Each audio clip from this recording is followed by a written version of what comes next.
ಇಂದು ಇಂದು ಏ ಹಾಯ್. 2 ದಿನದಿಂದ ಎಲ್ಲೇ ಹೋಗಿದ್ದೆ? ಏನು? ನಿಂಗೊಂದ್ ವಿಷಯ ಗೊತ್ತಾ? ನಿನ್ ಹುಡುಗ ಅಬ್ದುಲ್ಲಾ ಅಲ್ಲ, ಅವ್ನ ಅಂಗಡಿ ಸೀಸ್ ಮಾಡಿದ್ದಾರೆ. ಏನೇ ಹೇಳ್ತಿದ್ಯಾ? ಅವನೇ ಗವರ್ಮೆಂಟ್ ಹುಡುಕ್ತಾ ಇರೋ ಸಿಟಿಸನ್, ದೊಡ್ಡ ಟೆರರಿಸ್ಟ್ ಅಂತೆ. ಪೊಲೀಸ್ ಫೋರ್ಸ್ ಎಲ್ಲ ಹಾಕಿದ್ದಾರೆ. CBI ಅಲ್ಲ. ಅವ್ರು ಸಿಕ್ಕಾಕೊಂಡ್ರ ತಪ್ಪಿಸ್ಕೊಂಡ್ರ? ಅವನ್ escape, but the matter is very serious. ಇಂದು ಇಂದು ಇಂದು ಕೇಳು ಇಂದು. ಸಾರ್, ಹೆಂಗಸರೆಲ್ಲ ಒಳಗ್ ಬರ್ತಿದ್ದಾರೆ ಅಂಡರ್ವೇರ್ ಅಲ್ಲಿ ನಿಂತಿರುವಾಗ. ಅವ್ರ ಸೀನಿಯರ್ ಆಫೀಸರ್. ಅಯ್ಯೋ.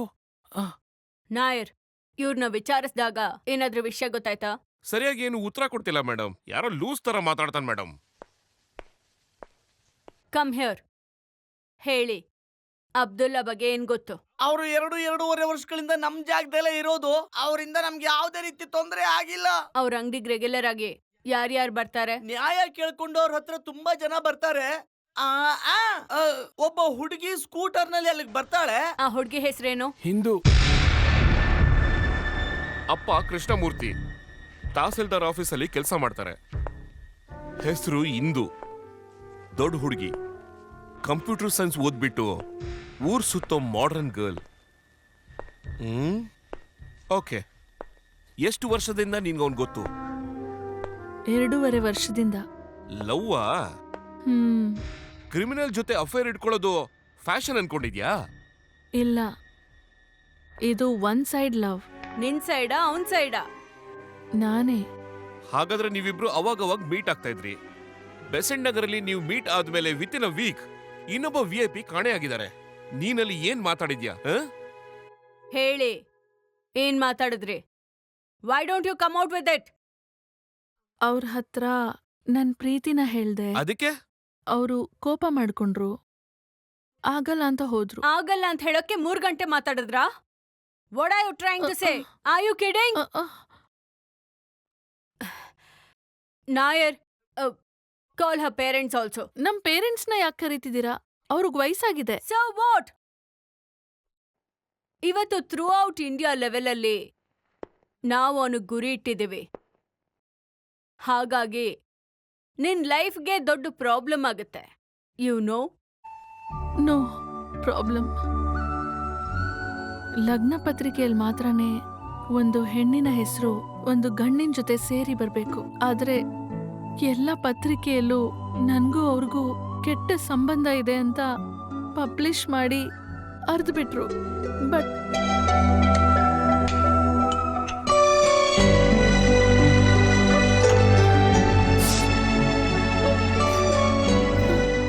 ನಾನು ಬದುಕೋಕ್ಕೋಸ್ಕರ ಸಾಯೋಷ್ಟು ರಿಸ್ಕ್ ತಗೊಳಕ್ಕೆ ತಯಾರಾಗಿದ್ದೀನಿ.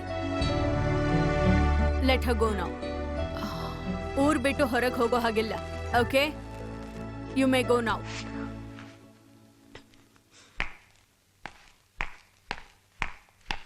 ನಾಯರ್, ಈ ಹುಡುಗಿ ಎವ್ರಿ ಮೂಮೆಂಟ್ನು ವಾಚ್ ಮಾಡ್ತಾ ಇರಿ. ಈ ಚಿತ್ರದಲ್ಲಿ ಕಾಣ್ತಾ ಇರೋ ಸಿಟಿಸನ್ ಯಾರಿಗಾದ್ರೂ ಕಂಡು ಬಂದಲ್ಲಿ ಅವರು ಇಲ್ಲಿ ಕೊಟ್ಟಿರೋಂತ ವಿಳಾಸಕ್ಕೆ ತಿಳಿಸ್ಬೇಕಾಗಿ ವಿನಂತಿ. ನಿಮಗೆ ಎಲ್ಲೇ ಕಾಣಿಸಿದ್ರು ಕೂಡ ದಯವಿಟ್ಟು ತಿಳಿಸಿ. 16ನೇ ವಯಸ್ಸಿನ ಫೋಟೋ ಇದು. ಸಟ್ಟಕಲ್ಲೂರಿಗೆ ಸೇರೋವಾಗ ಅವನ ಫೋಟೋ ಇದು. ಈಗ ಸಿಟಿಸನ್ ಈ ತರ ಯಾವ ವೇಷದಲ್ಲಿ ಬೇಕಾದ್ರೂ ಇರ್ಬೋದು. ಅವನು ಕಾಡ್ ಕಡೆ ಹೊರಟಿದ್ದಾನೆ ಅಂತ ಕ್ಲಿಯರ್ ಇನ್ಫಾರ್ಮೇಶನ್ ಸಿಕ್ಕಿದೆ. ಕಮಾಂಡರ್ಸ್ನು ಪೊಲೀಸರ್ನು ಕಳಿಸಿ ಫಾರೆಸ್ಟ್ ಸರ್ಚ್ ಮಾಡೋಕ್ ಹೇಳಿ. ಓಕೆ, ಇವನ್ ಸಿಕ್ಕಾಕೊಂಡ್ರೆ ಅತಿಪಟ್ಟಿ ಚರಿತ್ರೆ ಹೊರಗೆ ಬರುತ್ತೆ.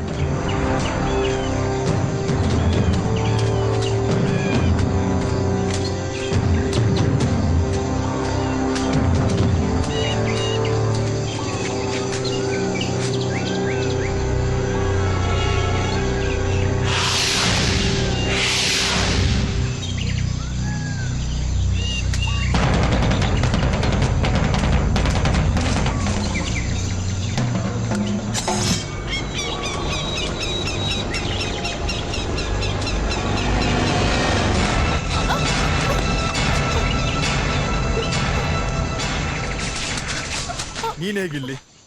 ನಿನ್ನೆ ನೆನ್ಸ್ಕೊಳ್ತಿರೋ ನನಗೆ ಈ ಗಾಳಿನೇ ದಾರಿ ತೋರಿಸ್ತು. ಇದು ತುಂಬಾ ಅಪಾಯವಾದ ಜಾಗ.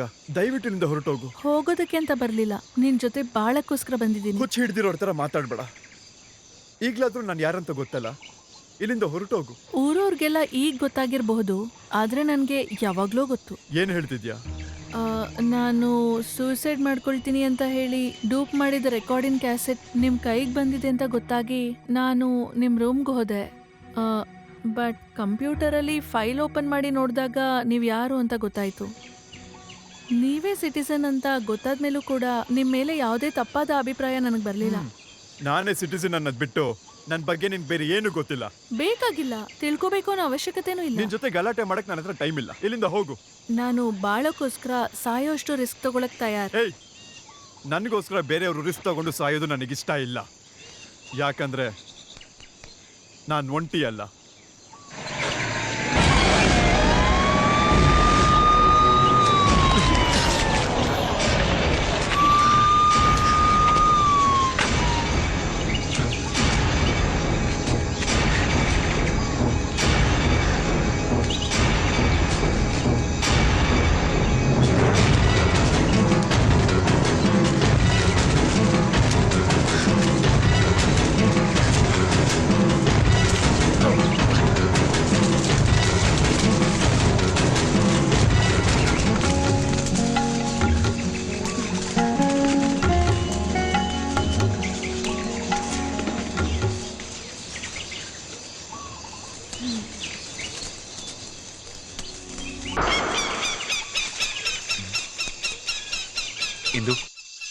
ಇಂದು,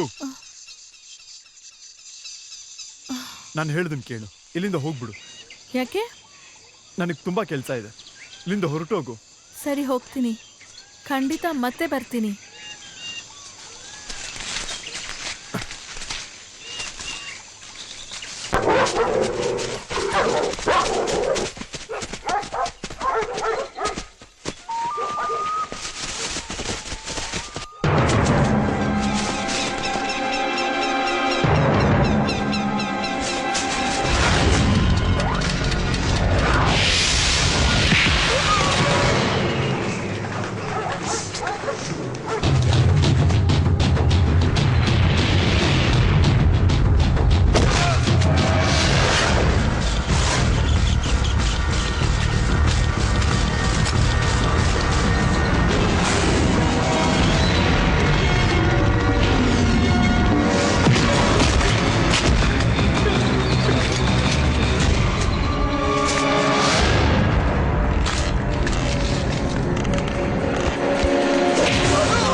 ಅಪ್ಪ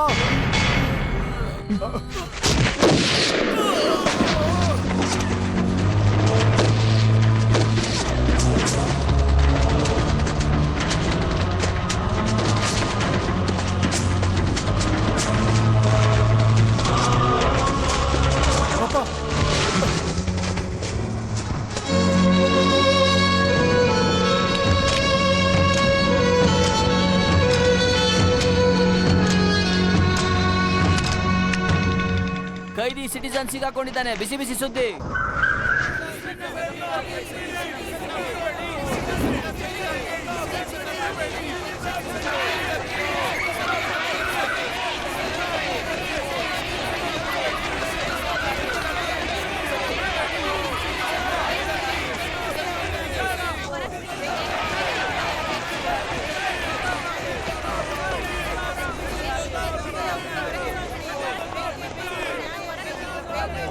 ಯಾರು ಸಮಾಜಕ್ಕೆ ಒಳ್ಳೇದ್ ಮಾಡ್ತಾರೆ ಅವ್ರನ್ನು ಕಾಯ್ಬೇಕು, ಯಾರು ಕೆಟ್ಟದ್ ಮಾಡ್ತಾರೆ ಅವ್ರನ್ನು ಕಾಯ್ಬೇಕು. ಇಂಥ ಕೇಡ್ಗಾಲ ಬಂತು ನಮಗೆ.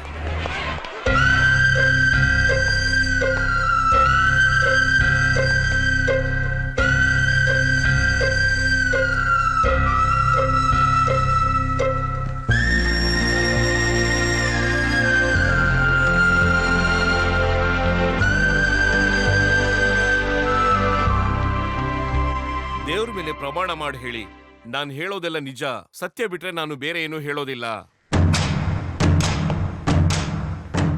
ಹೇಳಿ. ಯಾವುದಕ್ಕೋಸ್ಕರ ಈ ಪ್ರಮಾಣ?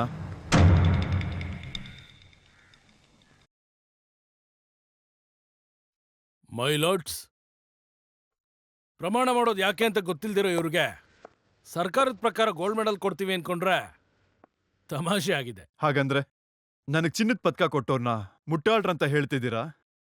ಏನೇನೋ ಹೇಳಿ ಕೋರ್ಟ್ ಸಮಯ ಹಾಳು ಮಾಡಕ್ ಬರ್ತಿದ್ದೀರಾ ಅನ್ಸುತ್ತೆ. ನ್ಯಾಯನೀತಿ ಪ್ರಕಾರ ಕಟ್ಕಟೆಯಲ್ಲಿ ಆರೋಪಿ ಕೈಯಲ್ಲಿ ಪ್ರಮಾಣ ಮಾಡಿಸ್ಕೊಳ್ಳೋದು ಪದ್ಧತಿ. ಪ್ರಮಾಣ ಮಾಡೋರು ದೇವರಿಗೆ ಮನಸಾಕ್ಷಿಗೆ ಭಯಪಟ್ಟು ನಿಜ ಹೇಳ್ತಾರೆ ಅನ್ನೋದು ನಂಬಿಕೆ. ಆದ್ರೆ ನೀವು ಅದನ್ನೇ ಕಿಂಡಲ್ ಮಾಡ್ತಿದ್ದೀರಾ. My lords, is insulting the enter legal system. My lord, ನಮ್ ದೇಶದಲ್ಲಿ ಪದವಿಗೋಸ್ಕರ ಬರುವಂತ ರಾಜಕಾರಣಿಗಳು, ಅಧಿಕಾರಿಗಳು ದೇಶನ ಪ್ರಜೆಗಳನ್ನ ತುಂಬಾ ಚೆನ್ನಾಗಿ ನೋಡ್ಕೋತೀವಿ ಅಂತ ಪ್ರಮಾಣ ಮಾಡ್ತಾರೆ. ಹಾಗಂತ ಪ್ರಮಾಣ ಮಾಡಿದ್ರಲ್ಲ ನಿಷ್ಠಾವಂತರ? ಇಲ್ಲ. ಸತ್ಯಕ್ಕೆ ಬೆಲೆ ಇಲ್ದಿರೋ ಈ ದೇಶದಲ್ಲಿ ಕಟ್ಕಟೆಯಲ್ಲಿ ನಿಂತಿರೋರ್ ಪ್ರಮಾಣ ತಗೋತಿರಲ್ಲ, ಅದೇ ಯಾಕಂತಿದ್ದೀನಿ. ಹಾಗಾದ್ರೆ ಸತ್ಯ ಮಾಡಬಾರ್ದು ಅಂತ ಅನ್ಕೊಂಡಿದ್ದೀರಾ? ಈಗ ನಾನ್ ಪ್ರಮಾಣ ಮಾಡಿ ತಪ್ಪೇ ಮಾಡಿಲ್ಲ ಅಂತ ಹೇಳಿದ್ರೆ ನನ್ನ ಬಿಡುಗಡೆ ಮಾಡ್ಬಿಡ್ತೀರಾ? ಅದೇಗ್ ಸರ್ ಬಿಡುಗಡೆ ಮಾಡಕ್ಕಾಗುತ್ತೆ? ಮತ್ತೆ ಯಾಕೆ ಸರ್ ಪ್ರಮಾಣ ಮಾಡಕ್ ಹೇಳಿ ಟೈಮ್ ವೇಸ್ಟ್ ಮಾಡ್ತೀರಾ? ಮಿಸ್ಟರ್ ಸಿಟಿಸನ್, ಕೋರ್ಟ್ಗಿರೋ ನಿಯಮಗಳನ್ನ ಉಲ್ಲಂಘನೆ ಮಾಡೋಕ್ಕಾಗಲ್ಲ ಅಂತ ಎಲ್ಲ ಗೊತ್ತಿರೋ ನಿಮಗ್ ಗೊತ್ತಿಲ್ವಾ? ಗೊತ್ತು ಮೈ ಲಾರ್ಡ್. ಹೇಳಿಕೆನ ಬದಲಾಯಿಸೋಕ್ಕಾಗಲ್ಲ. ಪ್ರಯತ್ನ ಪಟ್ರೆ ಜನಗಳನ್ನ ಬದಲಾಯಿಸಬಹುದು. ರಾಜಕಾರಣಿಗಳಂತೂ ಅಲ್ಲ. ಪ್ರಯತ್ನ ಪಟ್ರೆ ಜನಗಳ ಹಣೆ ಬರಹನೇ ಬದಲಾಯಿಸಬಹುದು. ಜನಗಳ ಹಣೆ ಬರಹನ ಆರೋಪಿಯಾಗಿ ಕಟ್ಕಟೆಯಲ್ಲಿ ನಿಂತಿರೋ ನೀನು ಬದಲಾಯಿಸ್ತೀಯಾ? ನನ್ನಿಂದ ಬದಲಾಯಿಸೋದಕ್ಕಾಗುತ್ತಾ ಇಲ್ವಾ ಅಂತ ನೀವ್ ನೋಡ್ದೇನೆ ಹೋಗ್ತೀರಾ? ಮಿಸ್ಟರ್ ಸಿಟಿಸನ್, ನೀವು ಅರಿವಾನಂದನ, ಆಂಟೋನಿನ, ಅಬ್ದುಲ್ಲನ, ಐ ಮೀನ್ ನೀವು ಹಿಂದೂನಾ, ಕ್ರಿಶ್ಚಿಯನ್ನ, ಮುಸ್ಲಿಮ? ನೀವ್ ಹೇಳಿ. ಎಲ್ಲಾ ಮತಗಳಿಗೂ ಸ್ವಂತದವನಂತ ನನ್ ಬಗ್ಗೆ ಗೊತ್ತಿರೋರು ಮಾತಾಡ್ತಾರೆ, ಹೇಳ್ತಾರೆ. ನೀವೇನ್ ಹೇಳ್ತೀರಾ? ಸಿಟಿಸನ್, ಜಾತಿ ಧರ್ಮ ಮತ ಏನು ಇಲ್ದೇನೆ ನಮ್ಮ ದೇಶದ ಪ್ರಜೆ ನಾನು. ಸಾಧಾರಣ ಮನುಷ್ಯನಲ್ಲ. ನ್ಯಾಯ, ನೀತಿ, ಅಧಿಕಾರ ಈ 3 ಅಂಶಗಳು ಸೇರಿ ಮುಖ್ಯವಾದ ಪ್ರಮುಖ ವ್ಯಕ್ತಿಗಳನ್ನ ಅಪರಾಧಿಯ ಮುಖ್ಯಸ್ಥ. ನೀವ್ ಹೇಳಿ, ಯಾಕವ್ರನ್ನ ಕರ್ಕೊಂಡೋದ್ರಿ? ಅವ್ರನ್ನ ಕಿಡ್ನಾಪ್ ಮಾಡಿದಕ್ ತಾನೇ ನಮ್ ದೇಶ ಭಯ ಪಡ್ತು. ಪೊಲೀಸು ಸಿಬಿಐ ಬಲೆ ಬೀಸಿ ನೋಡಿದ್ರು. ಸಿಬಿಐಗೂ ಪೊಲೀಸ್ಗೂ ಬೇರೆ ಕೆಲ್ಸ ಇಲ್ಲ ಅನ್ಕೊಂಡಿದ್ದೀರಾ? ರಾಜಕಾರಣಿಗಳಿಗೆ ಬಾಡಿಗಾರ್ಡ್ ಆಗೋದು, ಅವ್ರು ಮಾಡೋ ಪ್ರತಿಯೊಂದನ್ನ ವಿಚಾರಿಸೋದು ಅವ್ರ ಕೆಲ್ಸ ಅಂತ ನೀವ್ ತಿಳ್ಕೊಂಡಿದ್ದೀರಾ? ನೀವು ಅಧಿಕಾರಿಗಳ ಜೊತೆ ಆಡ್ತಾ ಇಲ್ಲ, ಈ ರಾಜಕೀಯ ಜೊತೆ ಆಟಾಡ್ತಿದ್ದೀರಾ. ರಾಜಕೀಯದ ಜೊತೆ ಆಡ್ತಿರೋದು ನಾನಲ್ಲ. ನೀವ್ ಯಾರಿಗ್ ವಾದ ಮಾಡ್ತಿದ್ದೀರೋ ಅದೇ ಅಧಿಕಾರಿಗಳೇ. ಮೈಲಾರ್ಡ್ಸ್, ಒಂದು ಜಿಲ್ಲೆಯನ್ನ ನೋಡ್ಕೊಳ್ತಿದ್ದಂತ ಕಲೆಕ್ಟರ್, ಒಂದು ಊರಿನ ನ್ಯಾಯ ನೀತಿಯನ್ನ ಕಾಪಾಡ್ತಿದ್ದಂತಹ ಒಬ್ಬ ನಿಷ್ಠಾವಂತ ಅಧಿಕಾರಿ ಜನರಿಗೆ ನ್ಯಾಯ ನೀತಿ ಹೇಳ್ಬೇಕು. ಆ 3 ಜನ ಈ ರಾಜಕೀಯದಲ್ಲಿ ಆಟ ಆಡೋ ಅವಶ್ಯಕತೆ ಇಲ್ಲ. ಸುಮ್ನೆ ಆದ್ರೂ ಇಲ್ಲಿ ಆರ್ಗ್ಯುಮೆಂಟ್ ನಡೆಸುವಂತ ಅವಶ್ಯಕತೆ ನನಗೂ ಇಲ್ಲ. ಹಾಗಾದ್ರೆ ಯಾವ್ದಕ್ಕಾಗಿ ಅವ್ರನ್ನ ಕರ್ಕೊಂಡೋಗಿ ರಾಜ್ಯದಲ್ಲಿ ಸಮಸ್ಯೆ ಮಾಡಿದ್ರಿ? ಈ ನಾಡಲ್ಲಿ ಎಷ್ಟೋ ಸಮಸ್ಯೆಗಳು ಹಾಗೆ ನಿಂತಿವೆ. ಹೋರಾಟ ಮಾಡ್ತಾ ಇದಾರೆ. ಯಾವ್ದಕ್ಕೆ? ಯಾಕೆಂದ್ರೆ ಅವ್ರ ಸಮಸ್ಯೆ ರಾಜಕೀಯ ಮಾತ್ರ ಅಲ್ಲ, ಜನಗಳಿಗೂ ಗೊತ್ತಾಗ್ಬೇಕು, ಅದಕ್ಕೋಸ್ಕರನೇ. ಇದು ಒಬ್ನೇ ಮನುಷ್ಯ ಹೋರಾಡ್ತಿರೋದು. ನನ್ ಸಮಸ್ಯೆನೂ ಜನಗಳಿಗೆ ತಿಳಿಬೇಕು. ಜನಗಳ ದೃಷ್ಟಿ ನನ್ ಮೇಲ್ ಬೀಳ್ಬೇಕು. ನೋವು ತಿಂದಿರೋ ಒಂದು ಸಮುದಾಯದ ಒಂದು ಒಳಧ್ವನಿ ಇಡೀ ಪ್ರಪಂಚಕ್ಕೆ ಕೇಳಿಸ್ಬೇಕು. ಅದಕ್ಕೋಸ್ಕರ ಅವ್ರನ್ನ ಕಿಡ್ನಾಪ್ ಮಾಡ್ದೆ, ಕೊಲೆನೂ ಮಾಡ್ದೆ. ಹಾಗಾದ್ರೆ ಕೊಲೆ ಮಾಡ್ಬಿಟ್ರಿ? ಮಾಡ್ದೆ. That's all my lords. ಅವರೇ ಕೊಲೆ ಮಾಡಿದೀನಿ ಅಂತ ಒಪ್ಕೊಂಡಿದ್ದಾರೆ. ಇವ್ರ ಕಾನೂನು, ನೀತಿ, ನಿರ್ವಹಣೆ ಹಾಗೆ 3 ಕೊಲೆ ಮಾಡಿದ್ದಾರೆ. ಅದಕ್ಕಾಗಿ ಮತ ಬದಲಾವಣೆ, ಜನರ ಮಾರಾಟ, ಇನ್ನೂ ಎಷ್ಟೋ ಅಯೋಗ್ಯ ಕೆಲಸಗಳನ್ನು ಮಾಡಿದ್ದಾರೆ. ಇವರು ಕೊಲೆಗಳನ್ನ ಮಾಡಿದ್ ಮಾತ್ರ ಅಲ್ಲದೆ ದಂಡನೆಯನ್ನು ಕೊಡ್ಲೇಬಾರದು. ನಮ್ಮ ರಾಜ್ಯದ ಮುಖ್ಯಸ್ಥರನ್ನೇ ಕೊಂದಿದ್ದಾರೆ. ಅದಕ್ಕೂ ಸೇರಿ ದಂಡನೆ ಕೊಡ್ಬೇಕು. ಇವರ ನ್ಯಾಯ ನೀತಿ ನೋಡಿ ಇವ್ರಿಗೆ ಘೋರವಾದ ಕಠಿಣ ಶಿಕ್ಷೆ ಕೊಡ್ಬೇಕು ಅಂತ ಕೇಳ್ಕೊಳ್ತೀನಿ ಮೈ ಲಾರ್ಡ್ಸ್. ಅವನಿಲ್ಲೇ ಇದೇ ಕೋರ್ಟಲ್ಲಿ ನಾನು ಕೊಂದಾಕ್ಬಿಡ್ತೀನಿ ಸರ್. ಅವನ ಜೀವಂತವಾಗಿ ಉಳಿಸ್ಬೇಡಿ ಸರ್. ಅವನ ಎಣ್ಣೆಯಲ್ಲಿ ಹಾಕಿ ಕೊಲ್ಬೇಕು. ಅವ್ನ ನನ್ನ ಹತ್ರ ಕೊಡಿ, ಚುಚ್ಚಿ ಸಾಕ್ಸ್ಬಿಡ್ತೀನಿ. ಕೊಲೆಗಾರನ ನನ್ನ ಕೈಗೆ ಒಪ್ಪಿಸಿ ಸರ್. ಕೊಲೆಗಾರ ಅವನು. Order order order. ನನ್ ಗಂಡ ನೋಡಿದ್ರ, ಹೆತ್ತ ತಂದೆನ ಕಳ್ಕೊಂಡು ನೊಂದಿರೋ ಮಕ್ಕಳು, ಗಂಡನ ಕಳ್ಕೊಂಡು ಅಳ್ತಿರೋ ಅಂತ ಹೆಂಡತಿ, ಇವ್ರ ಕಣ್ಣೀರ್ಗೆಲ್ಲ ನೀವ್ ಏನ್ ಉತ್ತರ ಕೊಡ್ತೀರಾ? Come on tell me.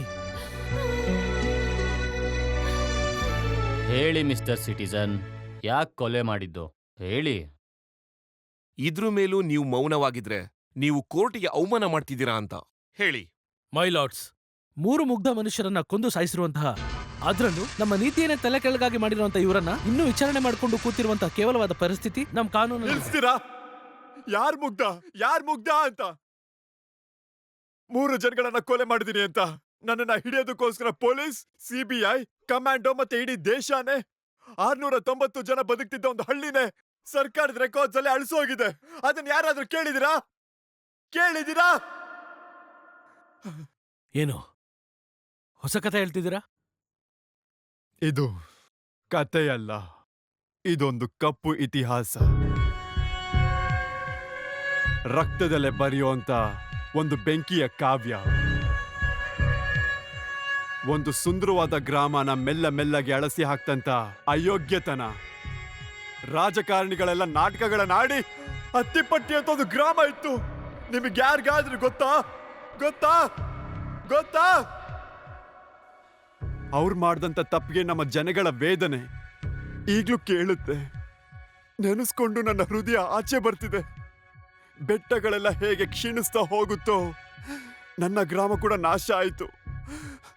ಇನ್ಯಾರ ರಾಮ ಬಂದ್ರೂ ಪ್ರಯೋಜನ ಇಲ್ಲ.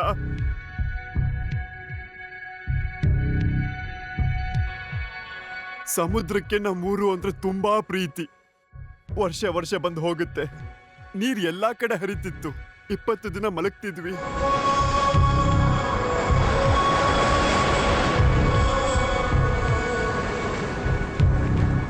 ಮೈ ಲಾರ್ಡ್, ನಮ್ಮೂರನ್ನ ಕಾಪಾಡ್ಬೇಕು, ನಮ್ಮ ಉಸಿರನ್ನ ಕಾಪಾಡ್ಬೇಕು.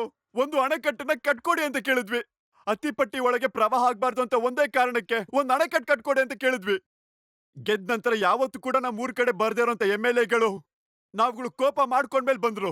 ಅವ್ರಗಳ ಜೊತೆ ಅಧಿಕಾರಿಗಳು ಬಂದ್ರು. ಅಣೆಕಟ್ಟು ಕಟ್ತೀವಿ ಅಂತ ಹೇಳಿ ಅಡಿಪಾಯ ಹಾಕಿ ಹೋದ್ರು. ಅವ್ರುಗಳು ಬರ್ತಾರೆ ಅಂತ ಕಾಯ್ತಾನೆ ಇದ್ವಿ, ಯಾರು ಕೂಡ ಬರ್ಲಿಲ್ಲ. ಅಡಿಪಾಯ ಹಾಕಿ ಹೋದವ್ರು ಅವ್ರುಗಳು ಬರ್ಲಿಲ್ಲ. ಅದನ್ನ ತಡ್ಕೊಳಕ್ಕಾಗ್ದೆ ನನ್ನ ತಂದೆ ಸುಬ್ರಮಣಿ ಇಡೀ ನಮ್ಮ ಅತ್ತಿಪಟ್ಟಿ ಎಲ್ಲಾ ಜನಗಳನ್ನ ಕರ್ಕೊಂಡು ಕಲೆಕ್ಟರ್ ಆಫೀಸ್ ಬಾಗ್ಲಿಗೆ ನ್ಯಾಯ ಕೇಳಕ್ಕಂತ ಹೋದ್ರು.